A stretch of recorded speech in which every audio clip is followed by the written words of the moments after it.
ரொம்ப யூஸ்ஃபுல்லா இருக்கு மேடம். சென்னையில எந்த இன்ஸ்டிடியூட்ல பயிற்சி எடுக்கணும் அப்படின்னு தெரிஞ்சுக்க விரும்புறீங்களா? சரி, ஓகே, இருங்க அவரே கேட்டுக்கலாம். ஒரு இடம் பேர் சொல்லி அங்க அவ்வளவு கம்ஃபர்டபுளா இல்ல அப்படின்னு சொல்றாங்க. நிறைய அதாவது ஒரு பயிற்சி மையங்கள் அப்படிங்கிறது வந்து அப்படின்னா எந்த அடிப்படையில தேர்வு செய்யணும் அவரோட கேள்வியில இருந்து நான் கேட்கிறேன். முதல்ல வந்து ரவிச்சந்திரன் சார் மாதிரி நான் சொல்றது என்ன அப்படின்னா, பயிற்சி மையம் அப்படிங்கிறது வந்து யாரையுமே வந்து ஐஏஎஸ் ஆகவோ ஐபிஎஸ் ஆகவோ ஆக்காது. ஒரு ஓட்டப்பந்து வீரர் காலில் அணிஞ்சிட்டு இருக்கக்கூடிய ஒரு ஷூஸ் மாதிரி தான் பயிற்சி மையங்கள். ட்ராக். இரண்டாவதாக வந்து சென்னையிலேயும் நிறைய பயிற்சி மையங்கள் இருக்கு, அரசாங்கம் நடத்தக்கூடிய பயிற்சி மையமும் இருக்கு.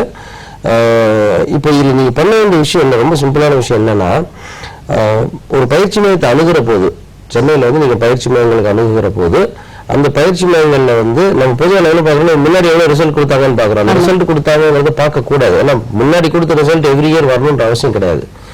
கிளாஸ் அண்ட் கோர்சஸ் எப்படி இருக்குது, என்ன நடத்த போறாங்க, அவங்களோட அப்ரோச் என்ன, what are they going to do, என்னென்ன இஷ்யூ, அந்த மாதிரி விஷயங்களை கேள்வியா கேட்டீங்கன்னா உங்களுக்கு சரியா இருக்கும். ஏன்னா பொதுவாக என் பசங்க என்ன பண்றாங்கன்னா, போன விட என்ன சார் ரிசல்ட் அப்படின்னு கேட்கறாங்க. இது வந்து பயிற்சி மையங்கள் வந்து பாஸ் பர்சன்டேஜ் ஜட்ஜ் பண்ணக்கூடாது.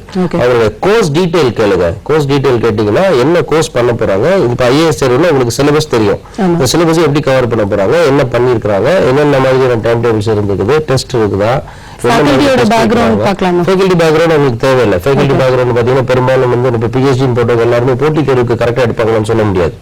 ஸோ நீங்க பார்க்க வேண்டியது கோர்ஸ் டீடைல்ஸ் மட்டும்தான்.